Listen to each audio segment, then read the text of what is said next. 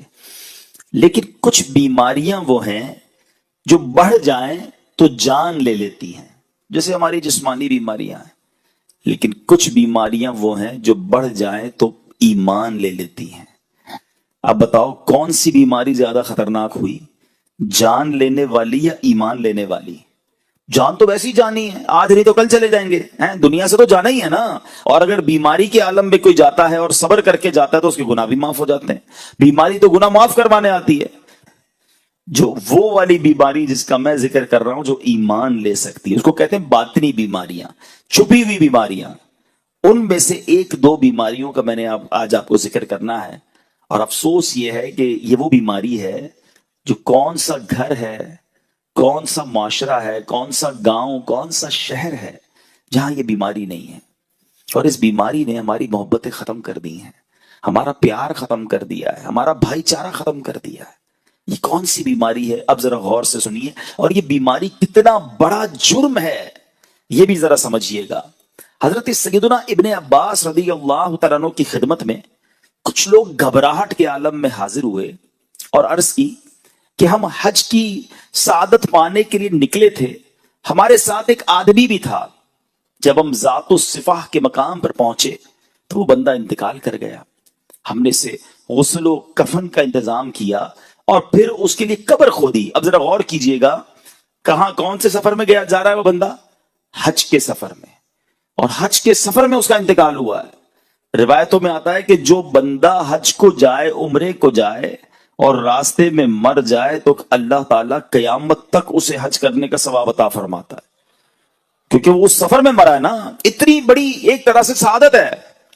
مگر اس بندے کا حال دیکھو، کہتے ہیں ہم اس کو دفنانے کے لیے جب قبر کھودی تو دیکھتے ہیں کہ وہ پوری قبر کالے سانپوں سے بھر گئی. ہم گھبرا گئے، ہم نے جو ہے وہ دوسری قبر کھودی، دیکھتے ہی دیکھتے وہ قبر بھی کالے سانپوں سے بھر گئی. ہم پریشان ہو گئے اور ہم نے کہا حضرت آپ کے پاس آئے ہیں، بتائیے ماجرا کیا ہے. سیدنا ابن عباس رضی اللہ تعالیٰ عنہ فرماتے ہیں یہ اس کا کینہ ہے جو اپنے دل میں رکھتا تھا، جاؤ اس کو وہیں سانپوں کے درمیان جا کر دفنا دو. آپ ذرا غور کیجیے پیارے اسلامی بھائیوں کہ حج کا مسافر ہے مگر قبر میں سانپ آ گئے. وجہ کہ اس کے دل میں کینہ تھا، مسلمانوں کے لیے بغض تھا، لوگوں کے لیے برے خیالات تھے. فرمایا جس کے دل ایسا ہو کہ ادھر بھی قبر کھودو گے ادھر سانپ نہیں آنا ہے، ادھر عذاب نہیں آنا ہے، ادھر ہی دفنا دو. اے پیارے اسلامی بھائیوں ذرا غور کیجئے، میں آج جس بیماری کے بارے میں، جس پرابلم کے بارے میں ذکر کرنے آیا ہوں، سمجھانے آیا ہوں، خود بھی سمجھنے آیا ہوں، وہ ہے کینہ، بغض. میں اس کی تعریف بھی بیان کروں گا کہ کینہ کہتے کس کو ہیں. اور ہو سکتا ہے کہ ابھی تک تو کسی کو سمجھ ہی نہ آیا ہو کہ کینہ کیا ہے، یا پھر کینہ میں تو نہیں کرتا. تو ذرا سنیے گا. اب پہلے تو کینہ جو ہے اس کی تعریف تھوڑی دیر بعد بیان کرتا ہوں. ایک طرف آپ نے اس بیمار یا اس پرابلم میں جو شخص مبتلا ہے اس کا عذاب سن لیا. اب آؤ دوسری طرف انعام بھی سن لو. ایک بار پیارے آقا علیہ الصلوۃ والسلام نے، صحابہ کرام موجود تھے، سیدنا انس رضی اللہ تعالیٰ عنہ اس حدیث کے راوی ہیں، کہتے ہیں کہ نبی پاک علیہ الصلوۃ والسلام نے فرمایا کہ یطلع علیکم الآن من هذا الفج رجل من اہل الجنہ. آقا فرماتے ہیں کہ ابھی تمہارے پاس اس راستے سے ایک جنتی آدمی آئے گا.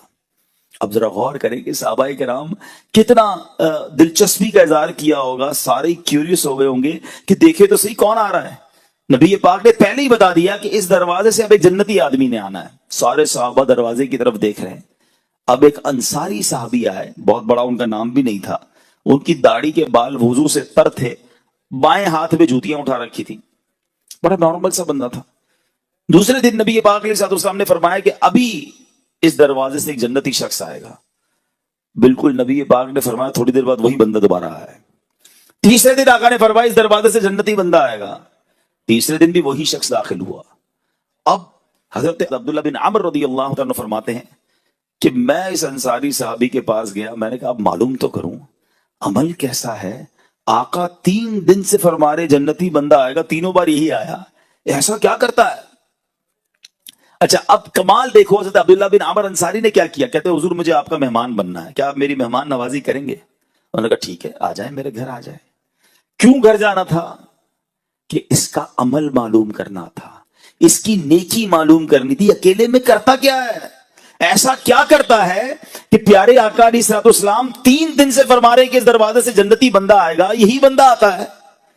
اچھا ہم کسی کے گھر کیوں جاتے ہیں کہ یار کسی کے گھر جائیں ذرا دیکھے تو صحیح کماتا کیا ہے، اندر کی اطلاع ملے کہ گھر کیسا ہے، اس کا خرچہ کتنا کیا ہے.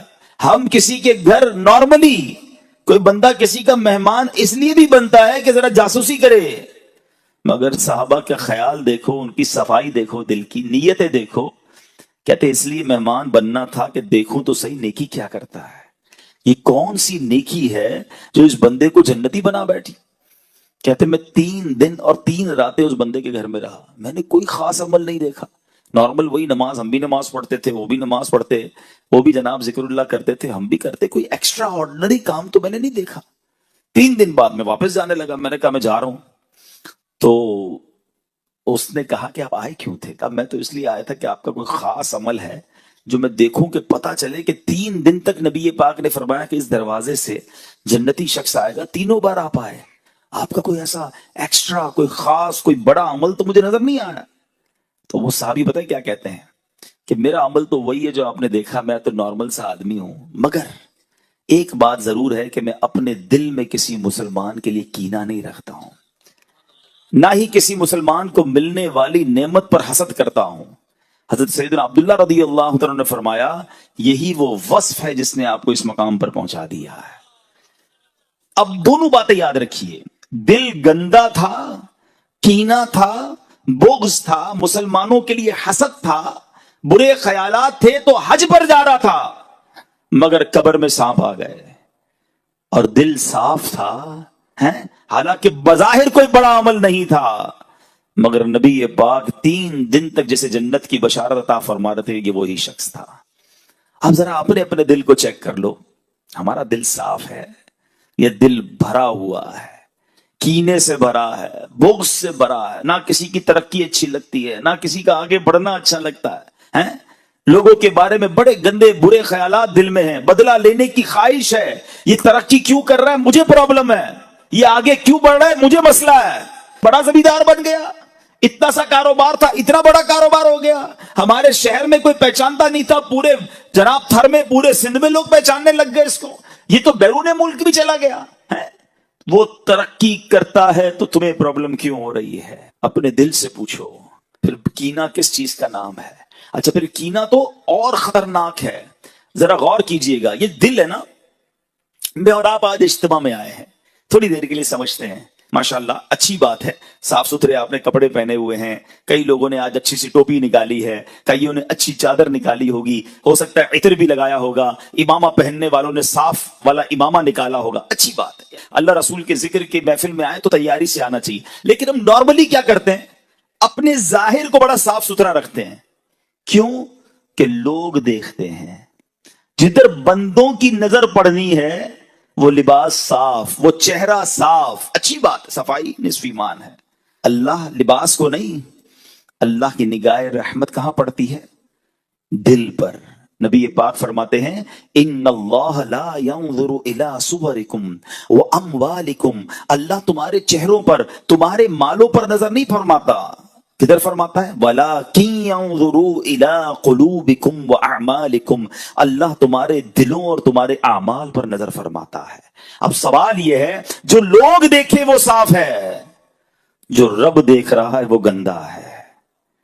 سوچو کدھر زیادہ صفائی کی ضرورت تھی، لباس کی یا دل کی؟ جدھر رب کی نگاہ ہے. لوگوں کی نگاہوں کو تو ابھی بھی ڈاج دے سکتے ہیں، کپڑے پہ دھبا لگ گیا اوپر چادر رکھ لی، بنیان خراب ہو گیا اوپر کچھ اور پہن لیا، اندر کیا پہنا کسی کو نہیں پتا، کیونکہ لوگوں کی نگاہ صرف ظاہر پر ہے. مگر رب سے تو کچھ نہیں چھپا سکتے نا. دل میں جو چھوٹی چھوٹی برائی، چھوٹی چھوٹی گندگی بھی چھپا رکھی ہے وہ رب جانتا ہے وہ علیم ہے، وہ خبیر ہے. مگر پرابلم یہ ہے کہ آج ہم صبح سے شام تک دل صاف، کپڑے صاف، چہرہ صاف. کسی کے باتھ روم میں جاؤ تو کتنی ساری تو کریمیں رکھی ہوتی ہیں. چہرہ صاف کرنے کی الگ ہے، تو ہاتھ صاف کرنے کی الگ ہے، تو دانت صاف کرنے کا الگ حساب ہے. ٹھیک ہے، میں نہیں کہتا صفائی نہیں کرنی چاہیے، مگر اتنا خیال ہے کہ یار لوگ دیکھیں تو میں ستھرا صاف نظر آؤں. جس خالق نے تمہیں بنایا ہے وہ بھی تو دیکھ رہا ہے تمہیں. دل کا کیا حال ہے؟ کیا چھپا رکھا ہے؟ تکبر اندر چھپا رکھا ہے، غیبت اندر رکھی ہے، حسد اندر رکھا ہے، لوگوں کے لیے برے خیالات اندر رکھے ہیں، گندے گندے پلان اندر رکھے ہیں، دشمنیاں اندر رکھی ہیں. پھر کہتے ہو اللہ مجھ سے راضی ہو جائے. وہ دیکھ رہا ہے کہ تمہارے دل میں کیا ہے. نماز بھی پڑھتے ہو تو اس لیے کہ لوگ نمازی سمجھیں. لوگ تو سمجھ لیں گے نمازی، رب جانتا ہے نیت کدھر کی ہے. صدقہ خیرات اس لیے دیا کہ لوگ سخی سمجھیں. لوگوں نے تو دیکھا کہ میرے ہاتھ سے پیسہ نکلا، غریب کو ملا، تصویر بھی کھنچ گئی. اللہ جانتا ہے کہ نیت کدھر کی ہے. اللہ کی رضا تھی، لوگوں کو دکھانا تھا. اس سے نہیں چھپا سکتے، اسے کوئی ڈوج نہیں دے سکتا. یاد رکھنا، وہاں نہیں بات بنانے کی مجال. اعلیٰ حضرت کہتے ہیں وہاں نہیں بات بنانے کی مجال، چارہ اقرار ہے. کیا ہونا ہے ماننا ہی پڑے گا. ہاں مولا کیا تھا، میں نے دکھاوا کیا تھا، میں نے تکبر کیا تھا، میں نے بغض کیا تھا، میں نے دشمنی رکھی تھی، میں نے لوگوں کے لیے سب کیا تھا. ادھر نہیں بچ سکو گے. خدا را بات کو سمجھو، اپنا دل صاف کرو. اور دل میں جس بیماری کا آج میں ذکر کرنے آیا ہوں یہ بہت خطرناک ہے. اس نے ہماری محبتیں ختم کر دی، ہماری رشتہ داریاں ختم کر دی، ہماری دوستیاں ختم کر دی. ساتھ بیٹھتے ہیں، کھانا بھی ساتھ کھاتے ہیں، ایک ہی گھر میں رہتے ہیں، مگر دل میں ایک دوسرے کے لیے کینہ ہے. اچھا ملیں گے بھی مسکرا کر، ماشاءاللہ کیسے ہیں، ٹھیک ہے، سب خیر ہے. دل ہی دل میں ہو رہا ہوگا تباہ ہو جائے یہ بندہ. ساتھ روز کھاتے ہیں، وہ آ کر بتاتا بھی ہوگا یار اس بار فصل بہت اچھی ہوئی، اللہ نے بڑا کرم کیا، باجرہ بہت نکلا، ارے گوار کی فصل بھی بہت اچھی ہوئی، اللہ نے بڑا کرم کیا، مونگ کی دال اس بار تو کمال ہو گیا. وہ کمال ہو گیا کہہ رہا ہے، اندر جلن ہو رہی ہے. اس کو کمال کیوں ہو گیا؟ آپ سوچو یار، وہ دل کتنا گندا ہے جو کسی مسلمان کی ترقی پر افسوس کر رہا ہے، جس کو کسی مسلمان کی خوشی میں پرابلم ہو رہی ہے. اس دل کا کتنی گندگی ہے اس دل میں، اور وہ ہمارے دل میں اگر ہے تو. اور یہ کتنا برا عمل ہے. میں نے دونوں عمل بتا دیے. کینے والا دل سانپ والی قبر میں گیا، اور جو دل صاف تھا اس کو آقا نے جنتی فرما دیا. اب طے آپ نے کرنا ہے کون سا والا دل رکھنا ہے. سنو اب میرے پیارے اسلامی بھائیوں، کینے کی ذرا تعریف بھی سمجھ لو. تھوڑا حسد سے یہ ہٹ کر ہے. حسد الگ ہوتا ہے، کینا الگ ہوتا ہے، مگر یہ بہت قریب قریب ہیں. کینا یہ ہے کہ انسان اپنے دل میں کسی کو بوجھ جانے، اس سے دشمنی اور بغض رکھے، اور یہ نفرت کی کیفیت ہمیشہ باقی رہے. اب اس کا ٹیسٹ پتہ ہے کیا ہے؟ چھوٹا سا ٹیسٹ کر لو. آپ کے جاننے والوں میں سے کوئی ایسا ہے، اچھا ایک بات یاد رکھنا، کینا ہو یا حسد یہ اسی سے ہو سکتا ہے جس کو آپ جانتے ہو. جس کو نہیں جانتے اس سے نہیں ہو سکتا. تھر میں رہنے والوں کا کسی برازیل میں رہنے والے سے حسد نہیں ہو سکتا. چاہتے ہی نہیں تو کیا ہاں کوئی تھر والا ہی برازیل چلا گیا تو پھر تو حسد ہو سکتا ہے، ورنہ نہیں ہو سکتا. مثال کے طور پہ آپ ہی کے علاقے کا، آپ کے شہر کا، آپ کا رشتہ دار، آپ کے ساتھ کام کرنے والا، آپ کا پڑوسی بھی ہو سکتا ہے، آپ کا دوست بھی ہو سکتا ہے، ٹھیک ہے نا. اب آپ غور کریں کہ آپ کے جاننے والوں میں سے کوئی ایسا ہے کہ جب اس کی تعریف آپ کے سامنے ہوتی ہے نا تو آپ کو تکلیف ہونا شروع ہو جاتی ہے. یار کوئی اور بات کرو نا بھائی، اس کا ذکر کیوں کر رہے ہو، کوئی اور بات کرو. اور جی چاہتا ہے کہ کسی طرح موقع ملے تو میں اس کو نقصان پہنچاؤں. معذرت کے ساتھ یہ جو انٹیریئر کے ایریاز ہیں نا، اندرون کے جو علاقے ہیں، تھر بھی ہے اس میں، سندھ بھی ہے، پنجاب بھی ہے، بلوچستان بھی ہے، خیبر پختونخوا بھی. بدقسمتی یہ ہے کہ یہاں دشمنیاں پالی جاتی ہیں اور برسوں دشمنیاں رکھی جاتی ہیں. بچوں کو بھی بتایا جاتا ہے کہ فلاں خاندان ہمارا دشمن ہے. بتاؤ یار، کیا اسلام اس لیے آیا تھا؟ میرے آقا تو دشمنیاں مٹانے آئے تھے نا. نبی پاک نے تو فتح مکہ کے بعد خون کے پیاسوں کو بھی معاف کر دیا تھا، اور آج مسلمان کو معاف کرنے کے لیے تیار نہیں ہے. اور اگر آپ سٹارٹ دیکھیں تو کسی چھوٹی سی بات سے یہ معاملہ شروع ہوا ہوگا اور اب تک نہ جانے کتنے لوگ قتل ہو چکے ہوں گے، لیکن احساس نہیں ہے. پھر کینہ اور کس شے کا نام ہے کہ تم دشمنی رکھتے ہو دل میں. پھر سوچ لو کہ یہ کہیں بیماری ہمیں قیامت کے دن مروا نہ دے، قبر میں سانپ اور بچھو نہ آ جائے. حدیث پاک کا مضمون ہے کہ کچھ بیماریاں ایمان مونڈ دیتی ہیں. ایمان مونڈنے والی بیماری کون سی ہے؟ فرمایا اس میں کینہ اور حسد بھی ہے، جو انسان کا ایمان برباد کر دیتی ہے. خدارا اس وبا کو نکالیے. نبی پاک فرماتے ان قریب میری امت میں پچھلی امتوں کی بیماریاں آ جائیں گی. صحابہ کرام نے عرض کی حضور پچھلی امت کی بیماریاں کیا ہیں؟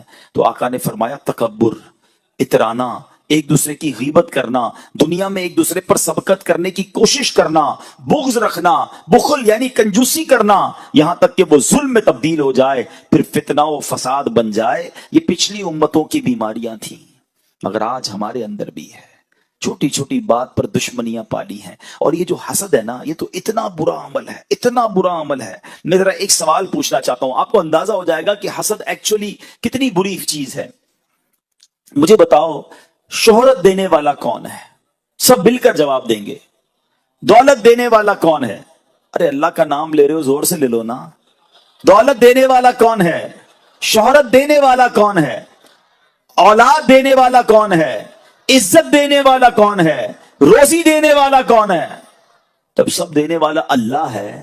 اور اگر وہ کسی کو دے رہا ہے تو تمہیں پرابلم کیوں ہو رہی ہے؟ کبھی سوچا یہ حسد کتنا برا عمل ہے کہ جس کو رب دے رہا ہے تمہیں اس میں پرابلم ہے. اصل میں جو حسد کرنے والا ہے نا، وہ اللہ پر اعتراض کرتا ہے کہ اللہ اس کو کیوں دیا، مجھے کیوں نہیں دیا. یہ ڈائریکٹلی رب پر اعتراض ہے. اور دنیا میں جو سب سے پہلے گناہ ہوئے تھے نا، ان میں سے سب سے پہلے جو گناہ ہوئے وہ یہی تو تھے. حسد تھا، تکبر تھا. کیوں قابیل نے حابیل کو قتل کیا تھا؟ حسد تھا. کیوں شیطان نے حضرت آدم کو سجدہ نہیں کیا؟ حسد ہی تو تھا، تکبر ہی تو تھا. یہ سب سے پہلے اس دنیا میں ہونے والے گناہ ہیں. مگر آج مسلمانوں کے اندر بھی حسد اور کینہ آ چکا ہے. حسد ہے کیا؟ حسد کہتے ہیں کہ کسی کو نعمت ملے نا تو بندے کو یہ تکلیف ہو کہ یہ نعمت اس سے چھن کر مجھے مل جائے، اور اگر مجھے نہ ملے تو کم از کم اس کی تو برباد ہو جائے. آپ سوچیں یہ کتنا برا عمل ہے، کتنا گندا ہے وہ شخص جو یہ سوچتا ہے کہ کسی مسلمان کو بربادی ہو جائے. ایک بات یاد رکھنا، جو دوسروں کا برا سوچتا ہے نا، اس کا خود ہی برا ہوتا ہے. کوئی کسی کا بگاڑ نہیں سکتا. ہاں، حسد کرنے والا جلتا رہے گا، کم کسی کا کچھ نہیں کر سکے گا. جو اس کے نصیب میں ہے اس کو مل کر رہنا ہے. ساری دنیا مل کر کسی کو نیچے کرنے کی کوشش کرے نا، اور اللہ نے عزت رکھی ہے تو کوئی نیچے کر نہیں سکتا. اور ساری دنیا مل کر کسی کو اٹھانے کی کوشش کرے اور نصیب میں ذلت لکھی ہے تو کوئی اس کو بچا نہیں سکتا. وَتُعِزُّ مَن تَشَاءُ وَتُذِلُّ مَن تَشَاءُ بِيَدِكَ الْخَيْرُ. اللہ جسے چاہے عزت دے، جسے چاہے ذلیل فرمائے، وہ اس کی شان کے لائق ہے. ہم اور آپ کون ہوتے ہیں؟ لیکن یہاں پرابلم ہے، ہمارا دوست آ کر ہمیں کہے کہ سائن نیا گھر لیا ہے، آئیے آپ کی دعوت ہے. جائیں گے اس کے گھر پہ بریانی بھی کھا کر آئیں گے، اور جیسے ہی باہر نکلیں گے پھر کہیں گے 2 نمبر کے پیسوں سے گھر بنایا ہے. سوچئے کتنا برا دل ہے کہ تمہیں کسی کی خوشی میں پرابلم ہے. کوئی بندہ آ کر کہنا ہے نئی موٹر سائیکل لی ہے، اچھا ماشاءاللہ دکھاؤ تو صحیح، مٹھائی کب کھلاؤ گے؟ مٹھائی بھی کھا لیں گے. جیسے ہی جائے گا کہیں گے یہ چوری کے پیسوں سے لی ہے، سود کے پیسوں سے لی ہے. یعنی آپ سوچیں اللہ اسے دے رہا ہے، پرابلم تم کو. یہاں تک کہ کوئی حج اور عمرے پر چلا جائے تو اس کے پیچھے بھی بری بری باتیں کر رہے ہوتے ہیں. وہ اللہ کے گھر جا رہا ہے، وہ مغفرت لینے جا رہا ہے، اور تم غیبت کر کے، تم حسد کر کے، تم کینہ پال کر اپنے اندر حرام جمع کر رہے ہو. کیوں سوچتے ہو ایسا؟ حسد کی ایک بڑی جائز پیاری صورت بھی ہے، اس کو عربی میں کہتے ہیں غبطہ اور رشک.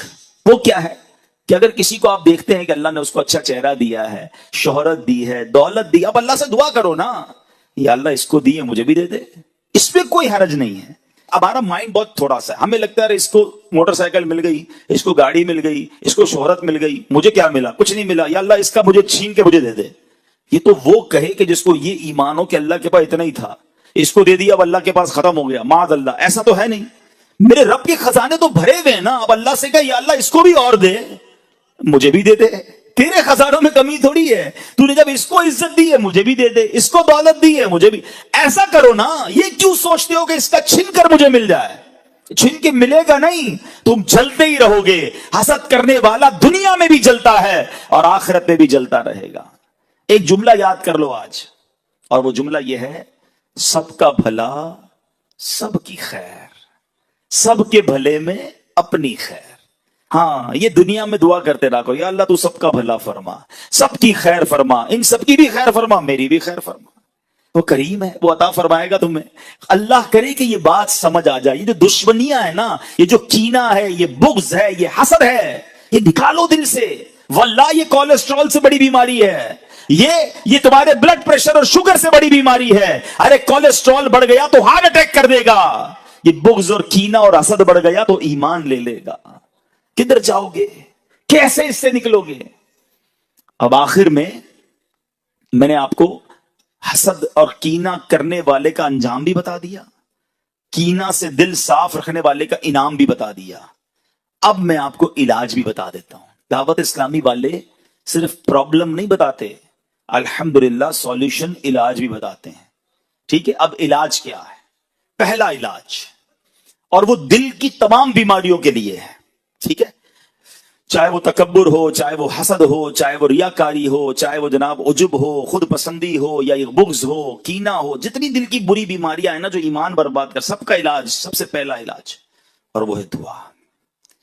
اللہ سے دعا کرتے رہا کرو، یا اللہ میرا دل صاف کر دے، اے اللہ تکبر سے پاک کر دے، بغض سے پاک کر دے، کینے سے پاک کر دے، میں برا ہوں میرے مالک، میرے دل کو صاف کر دے۔ دعا کرو نا، اللہ ہم کمزور ہیں، اللہ تو کریم ہے نا، وہ نگاہ رحمت فرمائے گا تو یہ دل صاف ہو جائے گا۔ پہلا دعا کیا کرو، ٹھیک ہے۔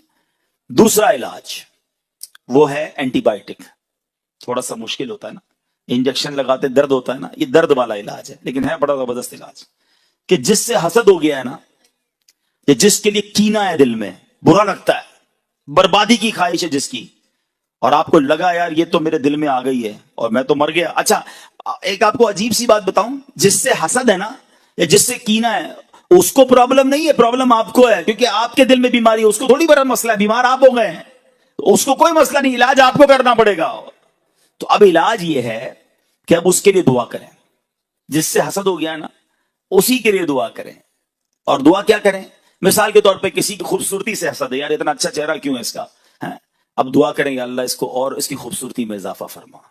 کسی کی دولت سے حسد ہو گیا ہے، دعا کریں یا اللہ اس کے مال میں اور برکت دے۔ کسی کی شہرت سے حسد ہو گیا ہے، یا اللہ اس کی شہرت میں اور برکت دے۔ ہے مشکل، آپ بولے مولوی صاحب بندہ پہلے ہی اچھا نہیں لگ رہا اور آپ کہہ رہے ہیں اسی کے لیے دعا کروں، تو یہی تو میں بتا رہا ہوں، انجیکشن ہے یہ، تھوڑی تکلیف ہوگی آپ کو لیکن اس کا فائدہ بتا رہا ہوں۔ جب آپ اس کے لیے دعا کریں گے نا اس وقت آپ کو بھاری پڑے گا، لیکن آہستہ آہستہ کیا ہوگا کہ جب آپ دعا کرتے رہیں گے تو دل اس کے لیے صاف ہو جائے گا۔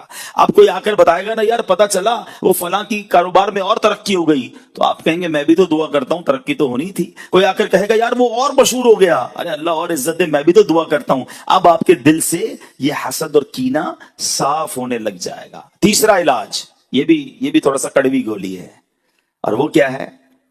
بھائی بیمار ہے نا، بیمار کو دوائی تو دینی پڑے گی نا، علاج کرنا ہے تو دوائی لے لو، نہیں کرنا تو آپ کی مرضی۔ اور وہ کیا ہے کہ جس سے حسد یا کینہ ہو گیا ہے نا اس کو جا کر تحفہ دے۔ تحفہ کیا ہے؟ تحفہ حدیث میں آتا ہے تحفہ دو محبت بڑھے گی۔ ہاں اب بندہ بولے مجھے اس کا چہرہ ہی اچھا نہیں لگتا، آپ کہہ رہے تحفہ اس کو دو جا کے، بیمار تم ہو نا، علاج کرنا ہے تو دو تحفہ، انشاءاللہ محبت بڑھ جائے گی، علاج ہو جائے گا، دل صاف ہو جائے گا۔ ہاں ایک گڑبڑ مت کرنا کہ جا کر تحفہ دیتے وقت کہنا بھائی تم سے حسد ہو گیا تھا، مولانا صاحب نے کہا تحفہ دو اس لیے تحفہ لے کر آئے، اور پھڈا ہو جائے گا بھائی۔ ہاں بتانا نہیں ہے، ویسے ہی جا کے تحفہ دینا ہے، لیکن سمجھانا یہ چاہ رہا ہوں کہ جس سے بھی اگر دل میں یہ پرابلم ہو گئی ہے تو اس سے میرا دل صاف ہونا میرے لیے ضروری ہے، اس کے لیے نہیں، ورنہ میں مارا جاؤں گا، کہیں میرا ایمان برباد نہ ہو جائے۔ اور آخری بات، یہ جو حسد ہے نا یا کینہ، یہ سکون لے جاتا ہے۔ کوئی ایسا میرا بھائی موجود ہے نا جس کو نیند نہ آتی ہو، ٹینشن رہتی ہو، تو چیک کر لو، تمہیں لگتا ہے کسی سے حسد ہو گیا ہے، کسی کا کینہ، کسی کا بغض دل میں پال لیا ہے، کیونکہ اسی کے بارے میں سوچتے رہتے ہو، وہ آگے بڑھ رہا ہے، تمہیں پرابلم ہو رہی ہے۔ اگر آپ پرسکون رہنا چاہتے ہو نا، اچھی میٹھی نیند سونا چاہتے ہو، تو جو میں نے ایک جملہ سکھایا ہے نا، سب کا بھلا سب کی خیر، سب کے بھلے میں اپنی خیر، خوش ہوا کرو۔ لوگ کوئی کہے نا یار پتہ چلا وہ ترقی کر رہا، اچھا ماشاءاللہ، یا اللہ اسے اور ترقی دے، ارے یار اس کی فصل اس بار اور بڑھ گئی، میرے مولا اس کی فصل میں اور ترقی دے، آئی صاحب وہ فلاں بندہ عمرے پہ حج پہ جا رہا ہے، یا اللہ اس کو بار بار بھیج، وہ بڑا مشہور ہو گیا ہے، اللہ اس کی عزت میں اور برکت۔ مجھے کیوں پرابلم ہو رہی ہے؟ میں خوش رہوں نا، مسلمان کی خوشی میں خوش رہو،